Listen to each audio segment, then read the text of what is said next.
All right, we're back on Morning Line. Davidson County Sheriff Daron Hall with us. The phone line's open, 737-7587 if you want to jump in. We started off the show with phone calls in the second segment. Always, first on the line is Joe. All right. Joe, good morning. Good morning, Nick and the Sheriff. Good morning, Joe.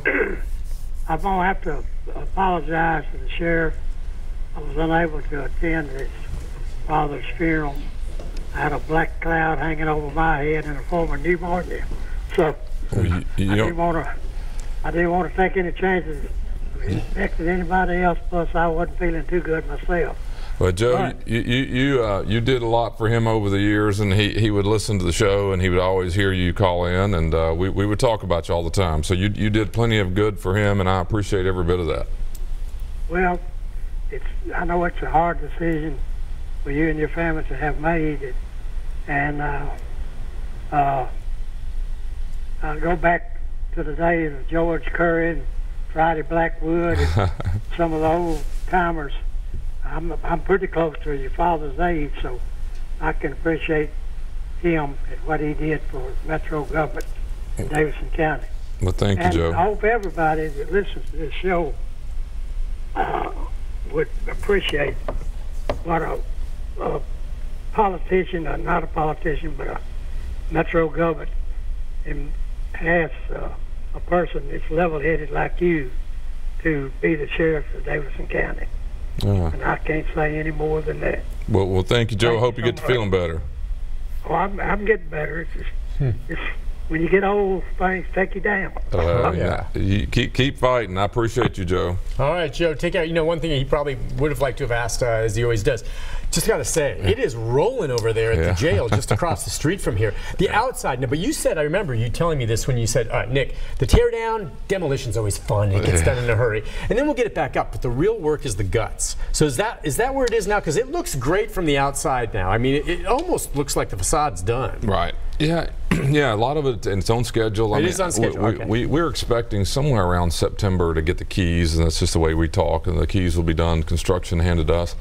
Then we need probably 60 days or so to practice the facility, the operation of today's. I mean, it's way over my understanding, but the security software systems to open doors and locks and elevators and all the stuff that we'll do is a comprehensive system, and so that's all being installed now. And we say if we get the keys in September, we would think inmates are in there by November. That's awesome. we're gonna kind of watch and see how that works. I mean, what's it like for you? I mean, I know that you had different thoughts on where the jail maybe should have gone, but we're past all that. So this is what you have. Are you kind of looking forward to it?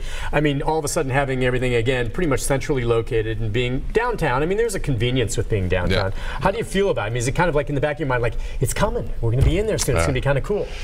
Yeah, yes, there's no doubt about it. I mean, I grew up in that building. 1980. I went to work there in '88, and it was a nightmare.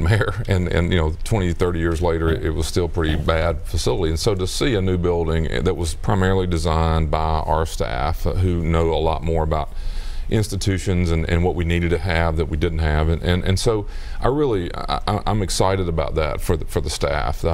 There's a couple things I think I've mentioned several months ago, but one thing that's never talked much about is that every staff member who works there will have a parking space, and that sounds so corny to people, but the truth is it was costing as much to park as it does to work in downtown and some of these jobs. And so we have parking spaces for every staff. There's a staff break room we didn't have. There's some support system for them to come to work. This is tough work. I mean, they work in 12-hour shifts.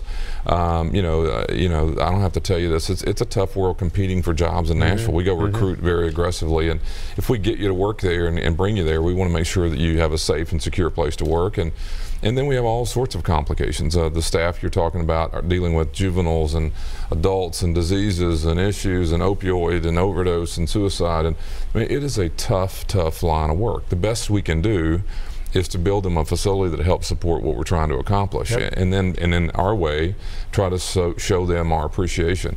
It's just ironic. This is our what we call Sheriff's Appreciation Week, and so every day this week we're having a different event. We're leaving here to go out to Harding Place. My understanding is Chef Manit, who is on one of these. Oh yeah, she's great. Well, she's coming out. We're having a thing at our health fair today, and she's cooking for us. Yeah, so, you're in for a treat. So she's great. She's charming too. It's a cool thing, and we do a lot of things all week. We have our awards dinner on Thursday night where we present our pins to everyone who accomplishes certain years of service, and work very hard at recruiting good people, but we work harder trying to keep them. I've got something else to ask you on recruiting, but let's get to the phone calls first, and we'll touch on that in a moment. Let's go to Linda. Good morning, Linda. Good morning. How are y'all doing this morning? Doing well. Sorry about my throat. It's okay. I don't have anybody to talk to except my dog, Carol. I just need a little bit of information.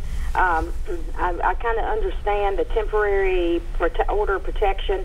My sister got a temporary order of protection for 14 days in January. Her husband did not take the time or make the effort to get any of his stuff, with the sheriff's department coming out and escorting him. She did get a year of order protection against him.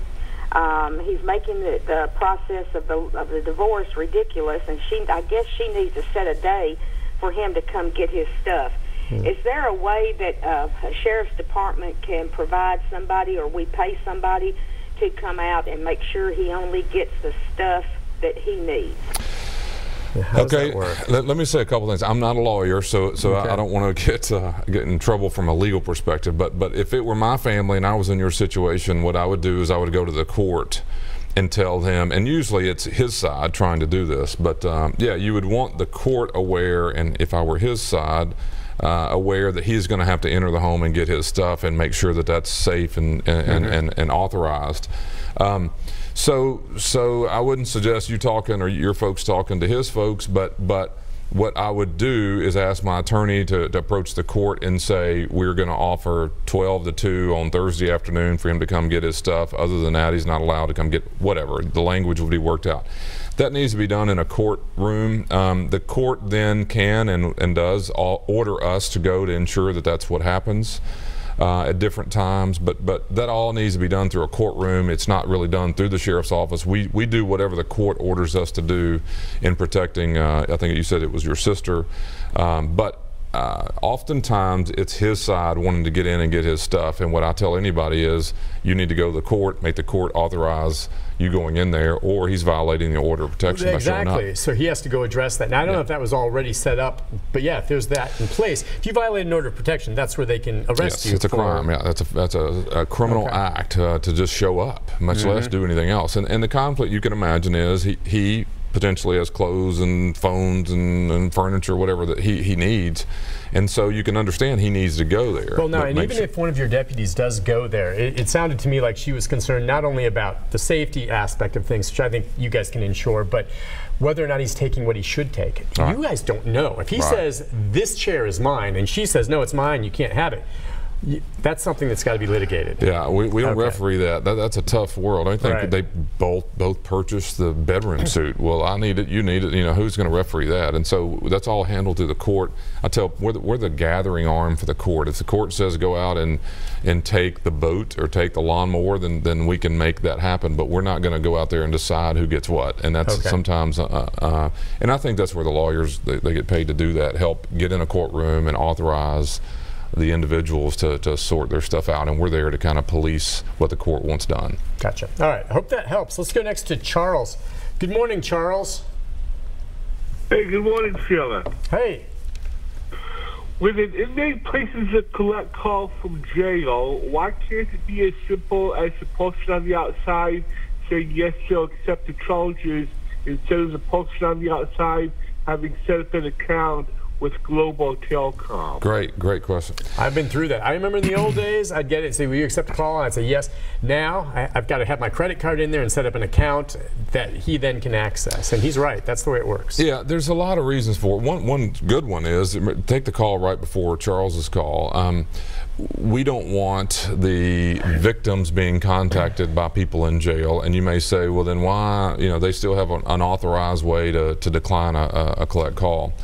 There are three-way calls that are done where I call you and you call the victim, and there's a lot of weirdness with phones. The build the account kind of protects two things. The information that's being communicated we want to filter that in case there's something going on, and obviously we can monitor phone calls, and we do a lot of different things with that. They're all recorded. Right, they're all recorded, and so there's reasons for it beyond. We want an account set up. We do not want people who are in jail just calling anybody they want. We're required in some ways and want to be able to limit who that is. They submit a list of people who they want to contact. We authorize, are they eligible people? We don't want them talking to their charge partners. We don't want them talking to their the victims of their crimes. We don't want them harassing witnesses. There's a lot of stuff you're trying to control. So they don't have access to just call whoever they want. They give us a list of people. We clear that list, and so the account is really set up, making sure that that's the only people that they can reach out to. Okay, and the account can be set up either by the person calling, or could a family member set up an account for the inmate and say there's a credit card in his name so that he can be making these calls to me? Yes. Okay. The money can be put on by, and usually is, the free world person. That's just the way we talk. The person who's actually outside, it can be placed on an account. That money and then can be used in a variety of ways. Commissary, phones. I mean, it's not typically just a phone account. The families are putting money on so they can use it for different things. Clearly, phones are a larger part of that. Charles's question is a good one. It's a complicated system, but it has some security apparatus in there for us. We want to make sure. We get criticized from both sides. The DA's office and others don't like inmates having tablets and phones because they don't want them reaching victims and dealing with their charges, and we want to protect that, and sometimes it causes us to have a filtering system that takes a little longer to get it done. All right, let's take a break on that note. When we come back, we got more calls for the sheriff.